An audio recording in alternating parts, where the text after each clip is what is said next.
like to switch us now into the next part of the afternoon's sessions. And we're going to hear from Gilles Wendling, Dr. Gilles Wendling, who's going to give us, you think back to the university days, but Hydrology 101.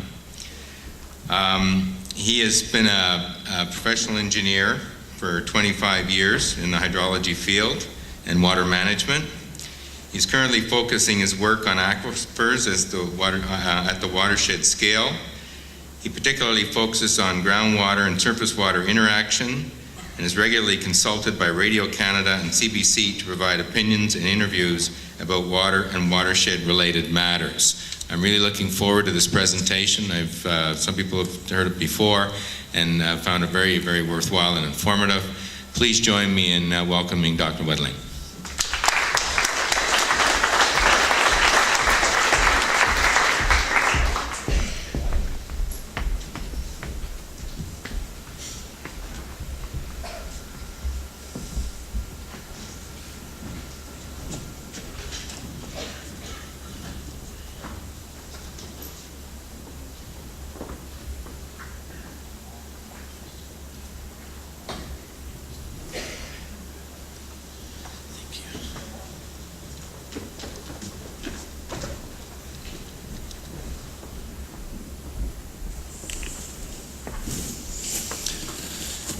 Good afternoon. I'm very happy and honored to be here, and I thank the organizers to have invited me to give you some information about groundwater, aquifers, and watershed. So I'm going to try to tell you a story in the time that is given to me, and I'm going to try to give you a story of the story of water and groundwater in the first 3 kilometers in the ground, from surface to 3 kilometers under our feet.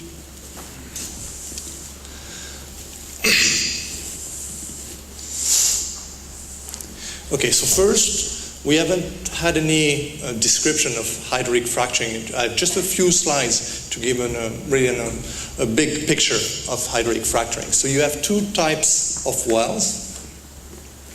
You have the conventional wells, which are vertical wells, and now we are using horizontal wells. So you get down to your target zone, to your place where the gas is, and then you drill horizontally to follow the play. The play can be 30, 50, 100 meters thick, 200 meters thick. And we are dealing with plays which are 2 kilometers to 3 kilometers deep. A well like that is about $1 million. And a well like that is about $8 million. When you know you have a good play, you try to extract as much gas as possible from that play. So usually they start from an area and they have a multiple series of wells that get into the ground and reach as much area as possible in the play where the gas is present. The wells can be up to about 3 kilometers long, each one. And then they inject high pressure fluid in the wells in order to create a very high pressure that will crack the shale and will get access to the micro bubbles of gas which are in the rock. So they create a series of fractures. Those fractures are vertical, and they inject liquids carrying sand, a proppant, in order to keep the fractures open. And when they have a series, there are thousands, millions of microfractures which are created in the shale, then they can put the well into operation and then pull the liquid, pull the gas out, and then they extract the gas from the play. Water is being used in the process because it's the main carrier of the proppant. So typically what is a cycle of water with fracking?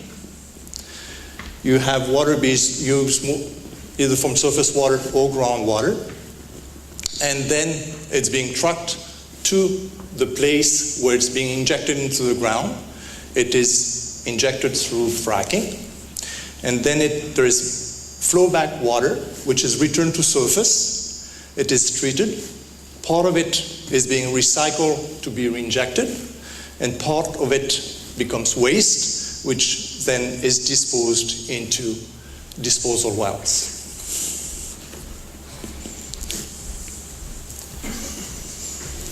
I think you have, can you remove the projector?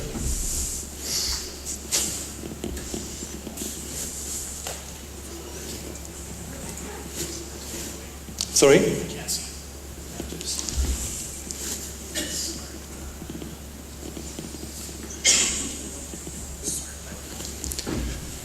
So why do we have shale gas? The next slide is actually a montage of a series of slides, and it shows the movement of the continents on Earth in the last 5 million years. So just wake up and follow.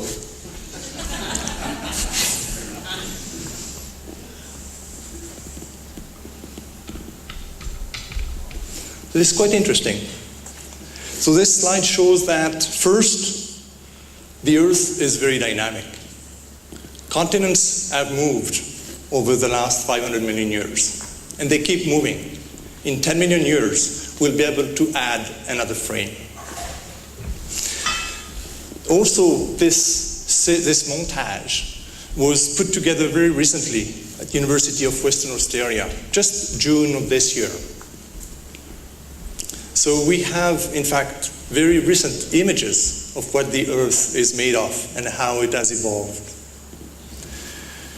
This is based on a theory of plate tectonics that we know is reality. Continents move. But this theory is not an old theory. It was found like in the late 50s, early 60s, about 50 years ago. So our science is relatively young. We are kind of baby toddlers in our knowledge of the Earth. And I think this is something that is very important, is that we are right now using big tools, big rigs, big pumps, and we are modifying the subsurface. And we are taking actions which have consequences which are irreversible. The changes that we make now, we can't go back. When we crack the Earth, we crack the Earth.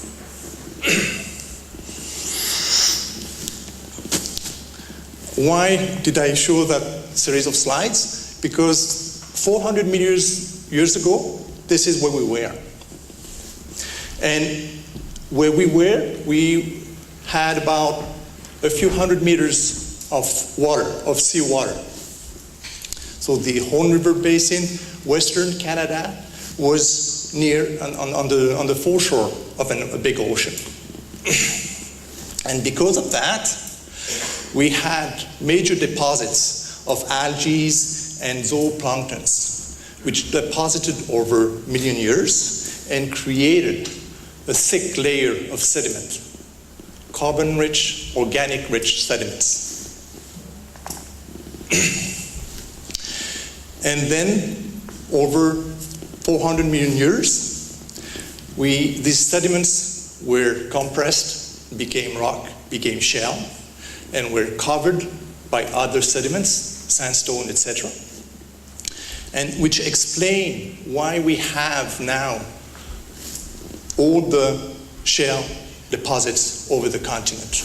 We have the Horn River Basin, we have the Montney Basin, which are here, and you can see all the shale deposits where fracking is taking place over the continent right now.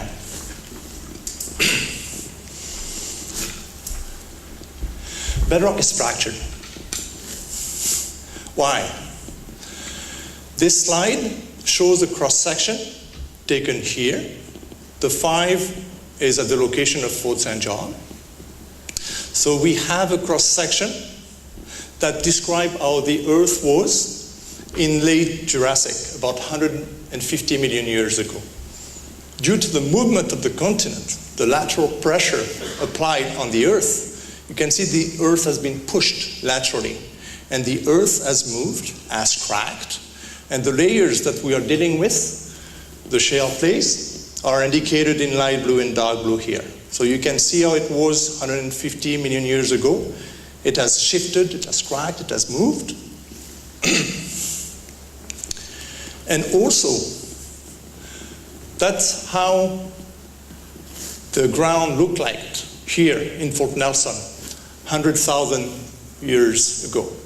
There was about a kilometer thick of ice covering the land.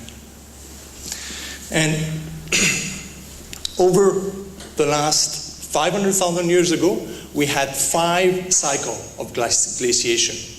There was a big cover of ice, it melted. Another big cover of ice, it melted.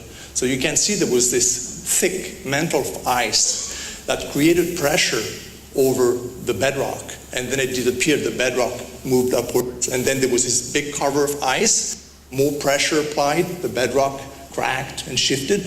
So the Earth has been under a lot of pressure, and bedrock has cracked because of that.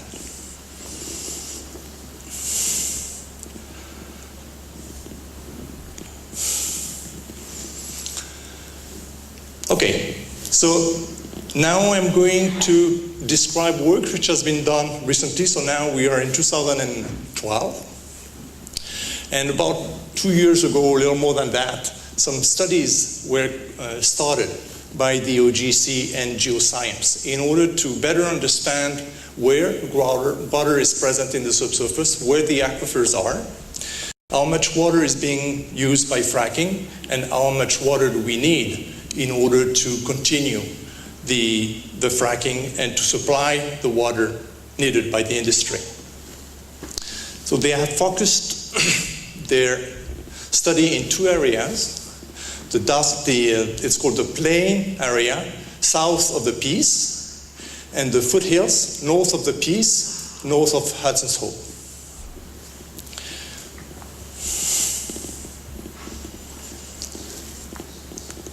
This is a map which shows Fort St. John, Fort Nelson, Dawson Creek, Hudson's Hope.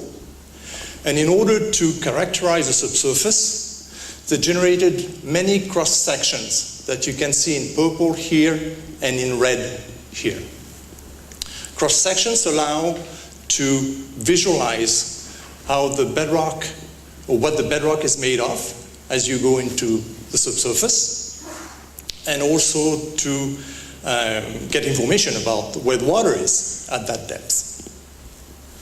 I am going to focus in the next few slides on one cross-section, which is located where my yellow line is, right here. So when you go online, you can have access to that information, and this is a cross-section that was produced along the line that I've shown on the map. I don't know if you can read that, but myself, I have a lot of difficulty interpreting that type of information. You need to be an oil and gas geologist in order to understand what that means. So we took that information and we said, let it make more readable for people like you and me.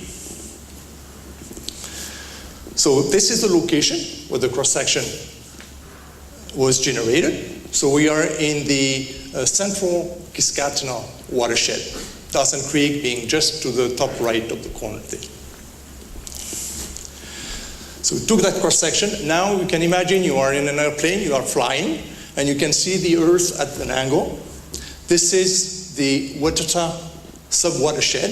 This is the location of the cross-section that we are dealing with. And in the next slide, I'm going to flip that open. I'm going to cut, as if you were taking a big knife and you cut the Earth vertically. And this is how it looks like. So you remember the cross-section, the first cross-section we started with, which was an obscure description of the geology, and we created this cross-section. So this is ground surface. We have the location where wells had been drilled, where we have information of the geology, and we have a scale. This is 0 kilometer, 5, 10, 15 kilometers, 20 kilometers here. And here we have the scale in meters going down. This is 0, this is sea level. We are 1,000 meters, 1 kilometer 2 kilometers. So it can give you an idea of where the plays are present and how thick they are. We have the mountainy play, which is one of the target zones where we know that gas is present. And we have other plays, the Doig, the Halfway, the Baldono, they each have a name. You can't see it, but the names are listed here. What you can see that there are several colors that I have used. The yellow color was used to show that the plays were mostly containing gas. Some plays contain water. We used blue to illustrate that. So the Baldono is mostly a water containing water, a play. And when both gas and water are present in the plays, the color becomes green. So you can see that all these plays contain both gas and water. How is groundwater moving in the subsurface? This place illustrates what we typically have in the subsurface. We have aquifers. What is an aquifer? It's a zone in the subsurface where you have voids and where all the voids are filled with water. So let's take the example of the first aquifer here. Let's assume it's a sand and gravel aquifer. So all the voids, all the pores in the sand or gravel are filled with water. An aquifer is also characterized by the pressure of the water in the medium. So if you drill a well in an aquifer, and if you let the water rise in the casing, it will come to a certain level. This is the water table of this aquifer.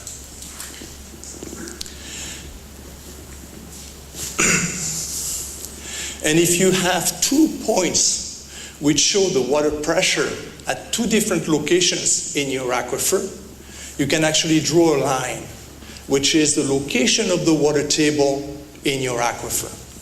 So this aquifer 1 has a high pressure here and a lower pressure here where the groundwater actually interacts with the topography. That would be the location of the spring, where it will spring there.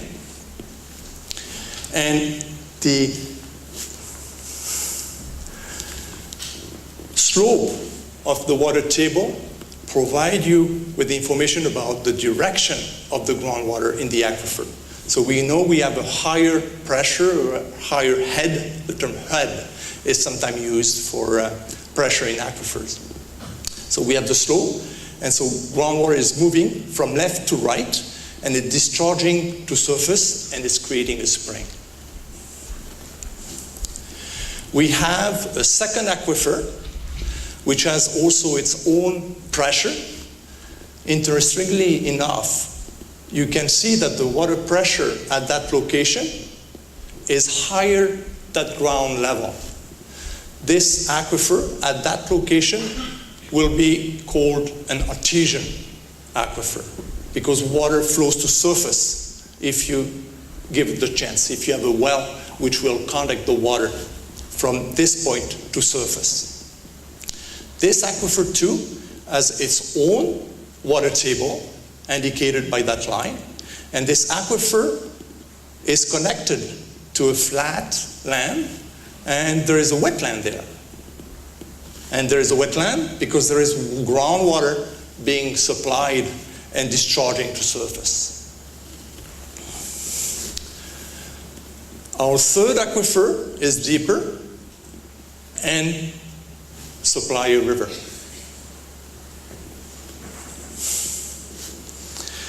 And then we have a deep target zone. This target zone can be 1 kilometer, 2 kilometers, and let's assume it's a bedrock zone. And let's assume that the bedrock zone is actually at high pressure and is at a pressure which is higher than ground level. It's an artesian pressure, and it's a high artesian pressure. Let's assume that we drill a well that goes all the way down to this 2 kilometers. Let's assume that this well is very well sealed, so there is no problem. We can remove the liquid from that target zone, and there will be no problem. But let's assume that the well is not properly sealed because there were problems during the installation, because it wasn't done according to the rules, or because this well is 50 years old or 60 years old, and there was almost no rules when this well was drilled, or because there have been some geochemical interactions between the sealing grout and the medium, and the quality of the seal has degraded over time. So we have high pressure, and now we have a conduit. Due to the difference of pressure, liquids will always move from a high pressure to a low pressure. So we have a high pressure here, we have lower pressure in these aquifers, so we'll have a vertical movement of my liquid to this aquifer, to this aquifer, to this aquifer. We know that the groundwater at 2 kilometer, 3 kilometer depth is poor quality. It's very saline water. So it may impact the quality of my fresh water being in my 3 aquifers, which are much shallower.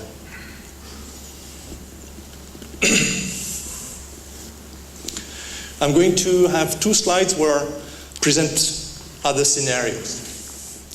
This first one here, I have a series of aquifers and aquithards. An aquithard is a material which doesn't conduct water, like a till or a clay would be an aquithard. We call it also aquiclude. If it doesn't conduct water at all, we call it an aquiclude. So we have a sequence: aquifer, aquithard, aquifer, aquithard, aquifer. Our first aquifer is recharged through this little ridge here. This is its water table.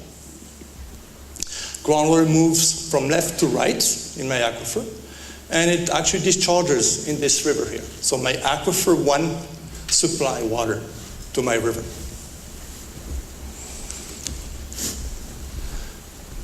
I have aquifer 2, which is deeper, which is under its own pressure, as indicated by its water table, right here. Now, if I connect these 2 aquifers by a series of casing, and if I give time to the pressure in the subsurface to equilibrate, then due to the high pressure in my upper aquifer and a lower pressure in my lower aquifer, groundwater is going to move downward from the upper aquifer down. So over time, I'm going to change the pressure in my upper aquifer. It's going to drop, and it's going to mound in my lower aquifer. In the process, as you can see here, my water table has dropped, and has dropped below the bottom of my river. So water that was supplying my river is not supplying the river anymore.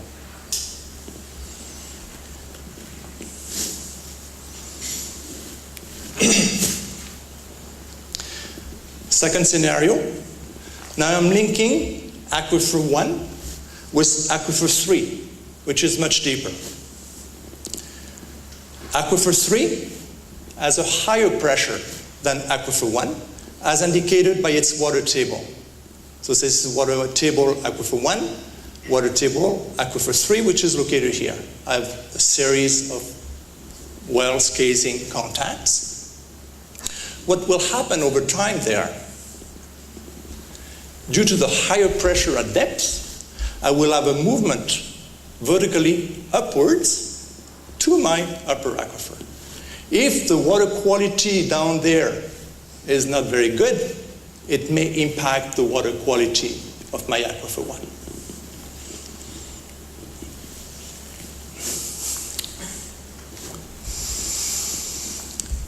Where is groundwater in the place? We're going back to the cross-section that we have generated. We know that in some of the plays, there is water, there is groundwater, and we know the pressure of the groundwater in this place. We have the CADOT formation, which is located roughly here, at a depth of about a little more than 1 kilometer. And if you put a well down there and let the water rise, it will rise to a level about 500 meters below ground. We have the Baldono, which is a deeper play, which is a water-bearing formation. Same thing, it has a pressure about 500 meters below ground. But the halfway formation, which is even deeper, just above the Doig in the mountain, has a water pressure about 200 meters above ground level. So this deep formation is under artesian conditions. What are the pressures being used during fracking?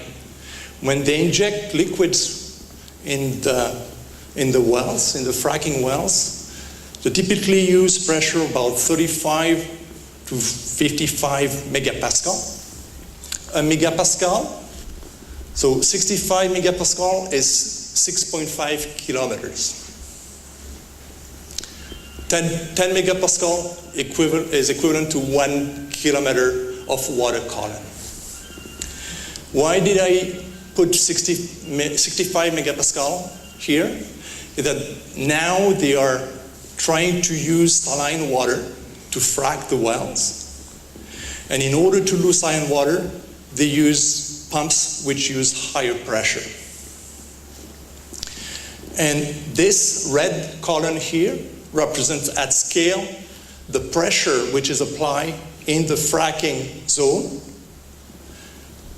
assuming you have an equivalent of water column. So if you are 3 kilometers underground, you frack at 65 megapascal, you have an extra 3.5 kilometers of head of water column that you inject at that depth. That's a lot of pressure.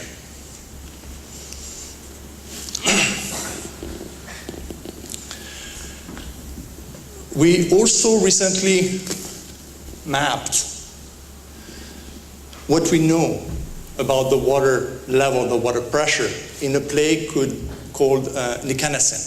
It's an interesting play because it's about 1 kilometer deep, so it's at much higher depth, I would say. It's about 200 meters thick, and we are here along the Peace River. This is the Peace River. The Bennett Dam is right here. And this play, I think, is going to play a key role with the development of the LNG. And it will be used as an LNG source. This map illustrates the water pressure in the Nikanassin. We have blue lines.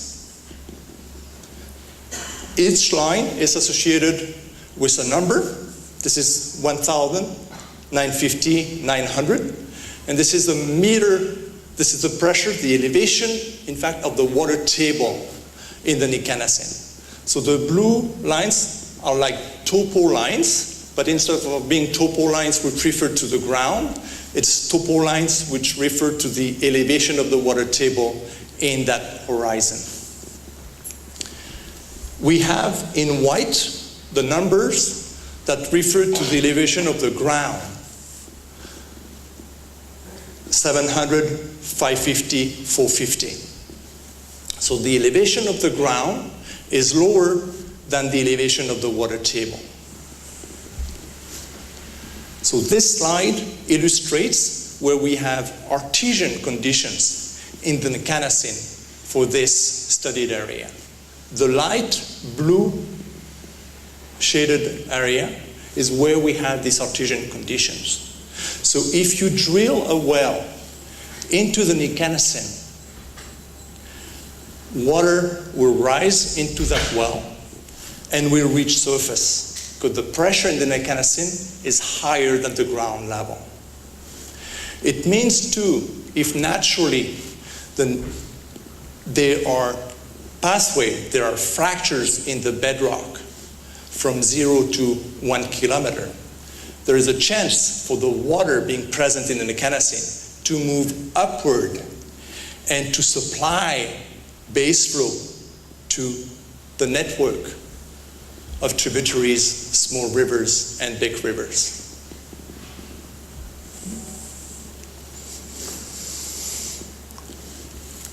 So now that you understand better the type of bedrock we are dealing with, where the plays are, how thick they are, the fact that there is groundwater in those bedrocks, that some of those plays are under artesian conditions, what are the risks due to the fracking activities?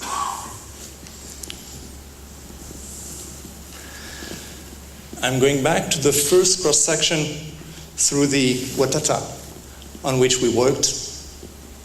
And in the next slides, I'm going to show the locations of all the wells along the cross-section and through a thickness of 2 kilometers of material. So this is my cross-section, and you can see all the lines show the locations where we have wells in the subsurface. We simplified the illustration by indicating the starting point and the ending point of each well. In fact, the wells are drilled vertically, and then a section of the well is horizontal. But you can see the number of wells we now have.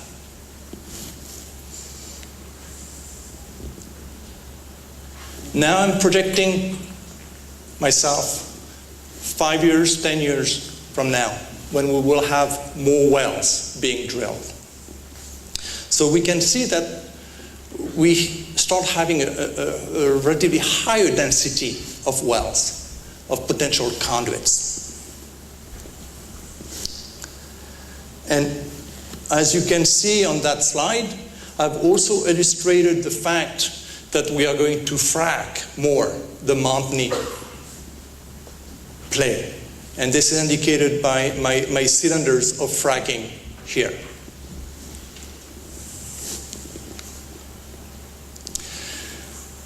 Sorry. In the next slide, we are going to zoom on this area here. So we zoom in the area, and I have identified several potential issues. The first one illustrates a scenario when you frack, and the frack pressure, the liquid created by the process, intercepts an old abandoned well that you didn't know was there. So the fluid will follow the path of less resistance. It will go upward, get into your abandoned well, and move along the casing or in the abandoned well up to surface. So you have a risk of impacting the surface in a very direct way. The second scenario is that the fracking will intersect a network of existing fractures in the bedrock, native fractures that have been there for hundreds of thousands of years. And so your liquid will, same thing, follow the path of less resistance, and until it reaches the bottom of a superficial aquifer. It can be 30 meters deep, 50 meters deep, 100 meters deep. But in that situation, you won't be able to see it. It will be hidden.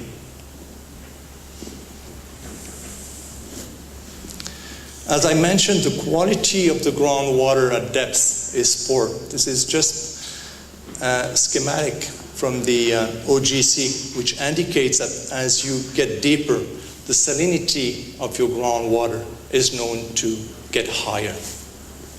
So we'll have a chance not only to deal with frac fluids, which have their own properties, but we also have the risk of mobilizing native existing groundwater at depth, which is of poor quality.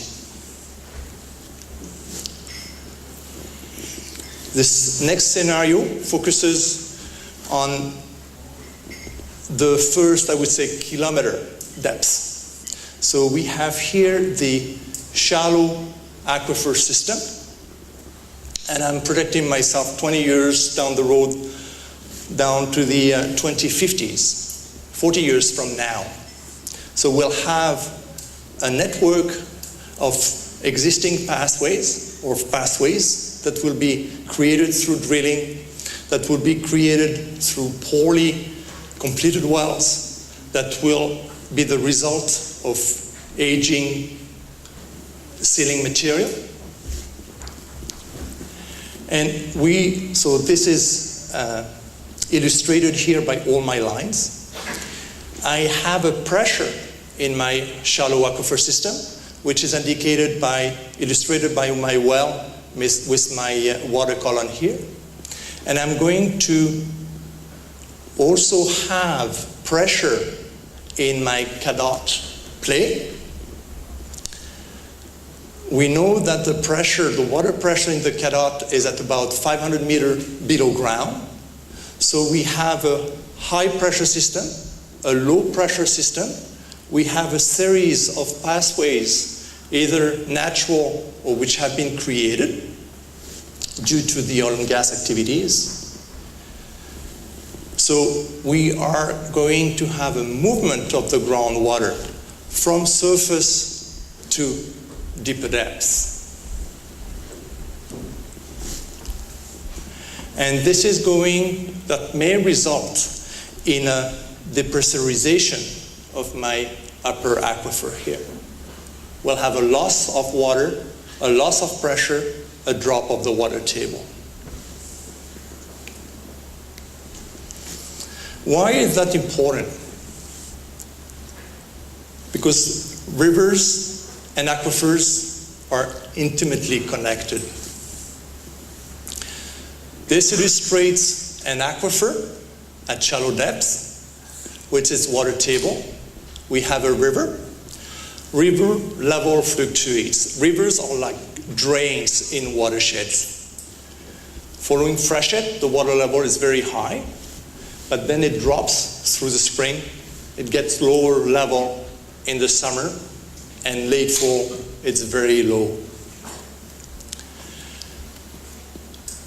So now, in the summer and the early fall, the river levels are low, and the water table in aquifers are higher.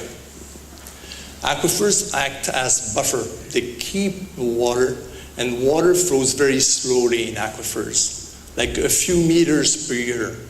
50 meters per year, 100 meters per year will be a high speed of velocity in an aquifer. So they are a constant supply of groundwater to the rivers. So aquifers provide water in a continuous way. And also what is very neat is that this water is always at a constant temperature. So they are also a big player in the control of the temperature of rivers. If we didn't have aquifers, river temperature would be much, much higher in the summer. And fish don't like warm water. Fish like cold water. I was illustrating with the previous slides how water table could drop due to the change of pressure resulting from fracking and the contact between aquifer at high pressure and aquifer at low pressures. And that may result, this depressurization of aquifers will result in a drop of the water table of the aquifers. And if the water table drops below the river inlet, river invert, then there is no more groundwater discharging into the rivers. And aquifers provide baseload to rivers. If you disconnect aquifers and rivers, no more water in the rivers. Another scenario that we should consider, we should think about, is how we are going to modify the structure and the hydraulic behavior of the plays that we target at depth. This is my Montney play, and I have fracked it. So it has become very permeable. I've also used a bunch of wells that I've used to extract the gas, extract the liquids from that play. Through the process, I have changed the pressure in my Montney play. It was high in the past, in 2050, there is a chance that the pressure in the Montney will be much lower, as indicated by my water column here. So I have high pressure system at surface, low pressure system at depth. I have a series of pathways that I have created. I have a very high chance, same thing, of affecting what's happening at surface due to this depression, to this dropping of the water table at surface. We may create a big drain, and that would happen at the scale of a watershed. We have to be aware of that. We have to be concerned about this possibility. Are the risks real? I'm just dreaming? I'm just having nightmares? Or, yes, these are questions that we should consider. We should prepare ourselves for that, or we should prevent that.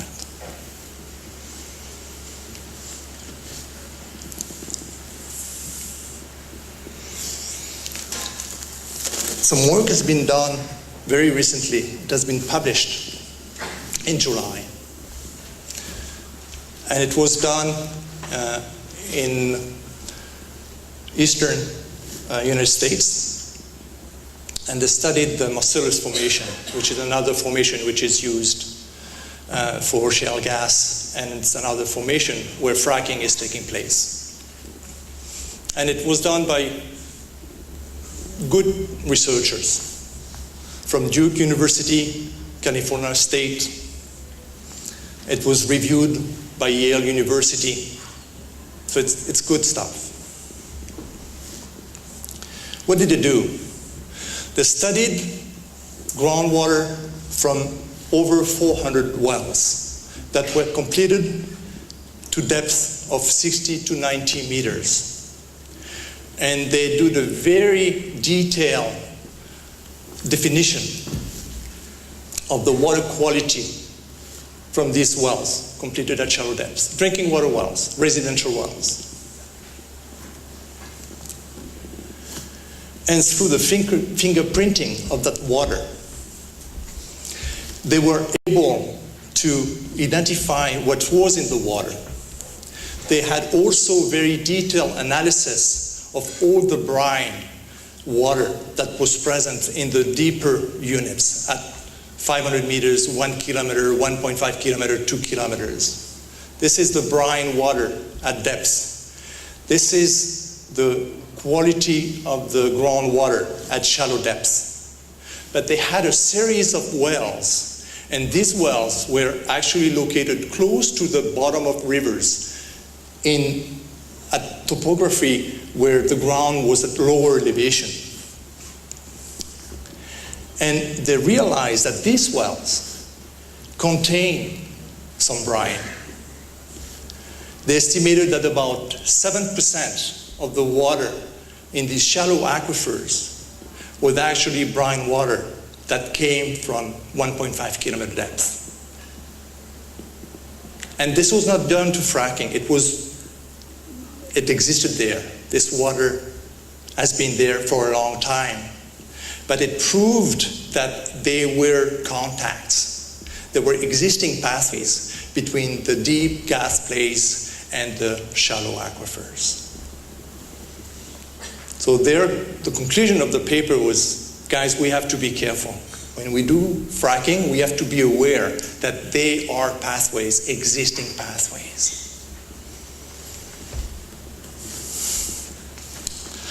So I have just a through slide where I'm going to illustrate my perception of the situation regarding the position of the industry. So I think for me, their first goal is the gas play. This is where they want to work. This is what they want to reach. Makes sense, where the gas is. And they know that we also have shallow water, we have rivers, and we have shallow aquifers. And what's in between? I think this is the zone they consider. Don't worry, everything is under control. Is that the case? We should ask them for the data. What do you know about what's happening at 500 meters, 1 kilometer, 1.5 kilometer. 3 kilometer, you know it very well, you have detail very well, because this is where you want to go. But what's in between? And this is the position of the OGC. They know that we need to protect groundwater. We need to protect the shallow aquifers. So they say, we are taking measures. We have very strict regulations about sealing and casing, etc. And this is also what nature gives us. We have an impermeable confining layer at depths just above our target zone. And not only that, we have a second impermeable layer which confine and controls everything. Is it true? Do we know that? Do we have faults? Do we have fractures in the bedrocks? We need to know.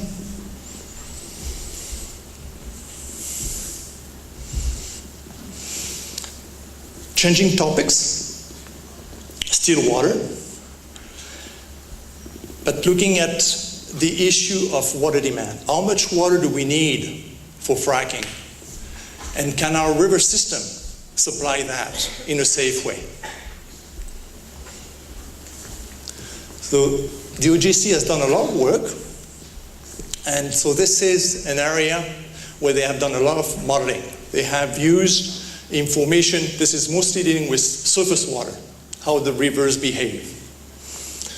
So we have the Peace River, and then we have south of the Peace, north of the Peace. They have studied many sub-watersheds. They've done a great work. This is good quality work. So they wanted to know how much water is flowing through one whole year through this area. And they came with a number, 16.6 billion cubic meter of water. It's a lot of water. They have looked at the behavior of each river in those sub-watersheds. And we have gauges installed in the river, so you can see how the water, the flow fluctuates in the river throughout the year. So you have all the rivers that they have looked at, and they have, so the monitored information, and then they modeled it, and they tried to calibrate it and make it match. And they were successful in doing that. So as I mentioned, they say over the whole mountainy zone, about 16.6 billion cubic meter is flowing. They estimated that about 9 million of cubic meter was required to frack.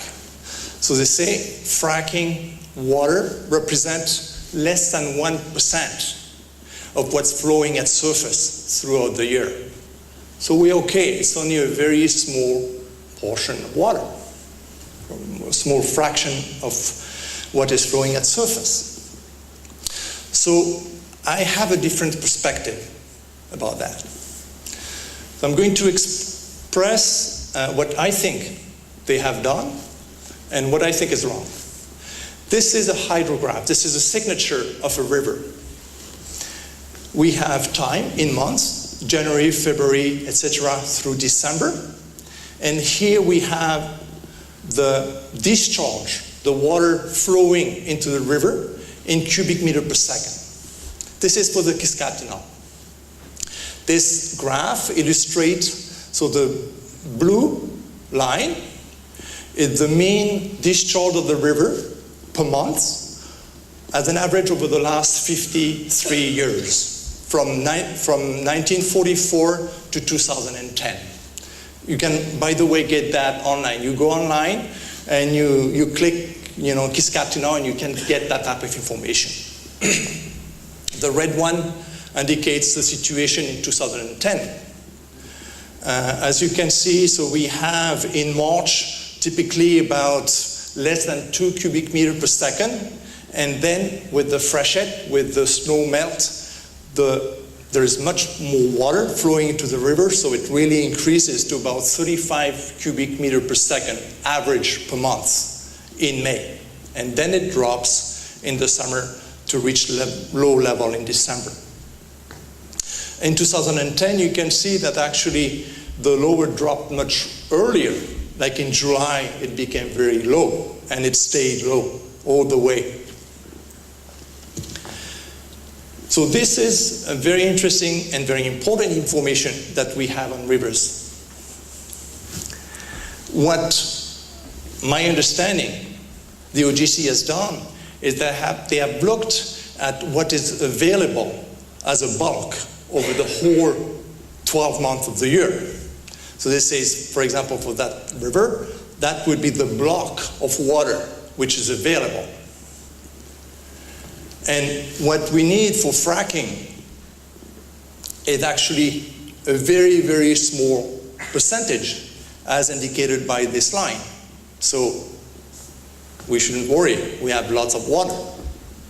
But my problem is that you can't take water that is available in May and put it in the bank and then in October call it when the river is very low.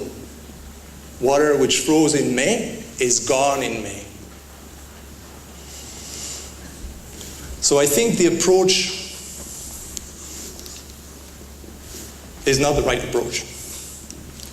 What we need to do is to really understand the river systems, understand how the water tables in our aquifers are affected throughout the year. Are they dropping more than should drop?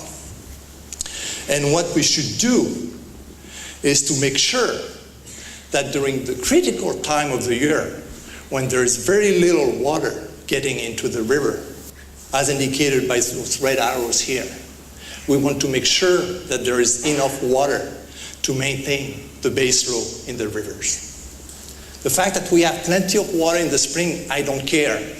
There's plenty of water, but we can't store it.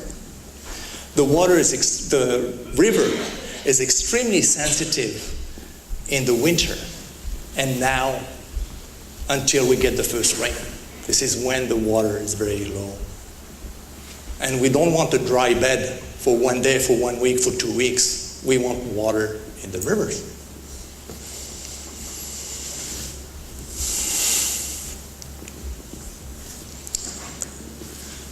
Changing subject, let's talk about wastewater. The wastewater is disposed in wells. How much is being disposed in disposal wells? And where does it go?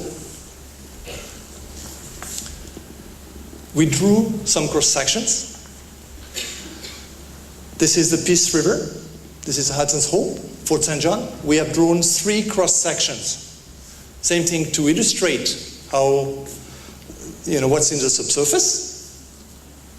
Oh, by the way, we have a bunch of faults here. And some faults goes right here, right through where the cross section. So we know bedrock is fractures right there. You see it on geological maps. So now I'm looking at the first cross section, WW prime, and we are looking east. I'm going to fold open the cross section. So these are the plays that we are encountering along that cross section. We have the Montney and we have the Baldono, which is quite thick, water bearing. We have through the valley a quite thick deposit of sand and gravel, which is associated with what the glaciers have left behind. And this is indicated with dark orange here. What we illustrate on that cross-section is the location of the disposal well. So we have one disposal well right here. We have one disposal well right here. We have another one which is quite deep all the way down here. I wanted on that cross-section to show that right here we have a well which is a public water supply for Hudson's Hope. So when we inject liquid waste here, where does it go? Does it have a chance to affect the water source used by Hudson's Hope? I'm going quickly to go through, I'm running out of time here, so I'm going to quickly go through the third cross-section, which is ZZ prime, which goes just through Fort St. John. And near Fort St. John, there are 2 deep wells used for disposal. This one is active. This one was active till 2004. And in these two wells, about 256 Olympic swimming pools size of liquid waste have been disposed into that well. 256 swimming pools. And an Olympic swimming pool is 50 meter long, 25 meter wide, 2 meter deep. So it's big volume of water. And this waste has been disposed into wells. This one was drilled in 71. It is 42 years old. So I don't know how well the seal of that well is. If they think that they are injecting it here, is it the case? Or is the waste actually being injected along the whole casing of that well? This one, 181, was drilled in 1956. What were the rules? What were the safety measures in place in 56 when they drilled the well? How well cased is this well? All the waste that was disposed, this 111 swimming pools of waste were disposed through that well. Where did it go? Final comments. Groundwater moves very slowly in the ground. So if we start affecting water tables, if they start depressing aquifers, we won't see it next week. We'll have to wait 1 year, 2 years, 5 years to see the effect. Cumulative effects, extremely important. This is a map which shows the number of wells drilled in Northeast BC. About 31,000 wells are present in the ground. These are holes in the ground. I have one question for you, David. Do you know how many monitoring wells we have for the same area in the province in order to assess and monitor the state and the health of aquifers? Between one and 1,000, give me a number. We have 31,000 oil and gas wells. He said 560. There are 8 of them. And we increased that number by 400% in 1 year. In 2011, there were 2 monitoring wells. The most northern one was in Charlie Lakes. We know nothing about aquifers. This is not acceptable.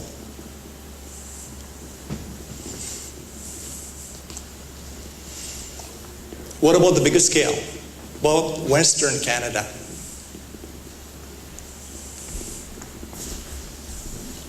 Half a million wells. Let's project ourselves 20 years down the road. Let's assume that 20% of these wells will have some malfunction. Won't be the 100% sealed wells they are supposed to be. Half a million existing wells, that's 100,000 wells, which are potential pathways for contact between deep aquifers and shallow aquifers. 100,000 wells, which can pose the risk of depressing shallow aquifers.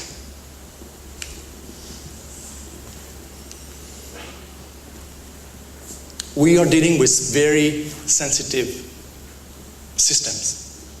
At shallow depths, this is what we have. You are very familiar. This is your environment. This is the Peace River on top, and this is small rivers, small tributaries, photos that I've taken near Tumber Ridge. They're just a few meters deep. The river inverts are not 200 meters down. They're just 5, 10, 20 meters. The deep rivers, they're very shallow rivers. Imagine that we depress surface aquifers. What is going to happen? Is this what we want?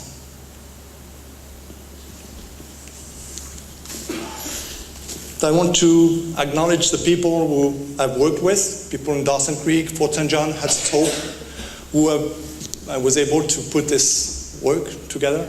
I really also want to thank Catherine, who is in this room, and who has put most of the cross-section together, and which have done an amazing work gathering data. And thank you very much, Catherine, for that. And I want to thank you for listening to me. Thank you.